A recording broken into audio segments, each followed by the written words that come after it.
மாண்புமிகு முதலமைச்சர் தளபதி அவர்கள் முன்னர் கடகலக்கினம் என மாண்புமிகு முதலமைச்சர் தளபதி அவர்களது அம்மாவின் ஒரு வீடியோ பேட்டியில் கூறியது மற்றும் எனது ஆசான் ஆதித்ய குருஜி கூறியதையை நம்பி கடகலக்கினம் அடிப்படையில் தளபதி விஜய் எதிர்காலத்தில் மிகப்பெரிய இடத்தை பெறுவார் என கணிக்கப்பட்டது.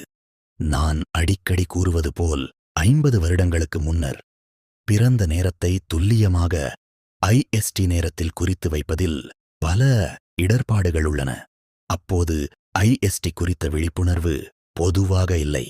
ஆனால் தளபதி விஜயின் பிறந்த நேரம் 15 நிமிடம் மாறினால் லக்கினம் சிம்மமாக வருகிறது. சிம்மமே உண்மையான லக்கினம். தலைமை பண்பை குறிக்கும் சிம்மமே நிச்சயமாக உண்மையான லக்கினம். அதன் அடிப்படையில் ஆட்சி பெற்ற 10ஆம் அதிபதி சுக்கிர தசாவில் லக்கினம் மற்றும் லக்கினாதிபதி சூரியனை ஒரு சேர பார்க்கும்.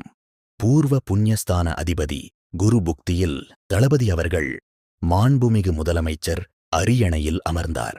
சில ஜோதிடர்கள் கூறுவது போல நீச்ச பங்க ராஜயோகம் அல்லது மிதுன லக்கினம் அடிப்படையில் சிஎம் ஆனார் என்பது நிச்சயம் தவறு. அரசு மற்றும் தலைமை பண்பை குறிக்கும் சிம்ம லக்கினம் அடிப்படையிலே சிஎம் ஆனார். எனினும் சிம்ம லக்கினத்திற்கு சனி புக்தி 2028இல் வரும்போது மாறுபாடான சிறிது பின்னடைவை ஏற்படுத்தும். ஆனால் அடுத்த 25 வருடங்களுக்கு மேல் மாண்புமிகு CM தளபதி விஜய் அவர்கள் தமிழக அரசியலில் முதன்மையான இடத்தில் ஜெயலலிதா அம்மையார் மற்றும் கலைஞர் போல அச்சாணியாக இருப்பார்.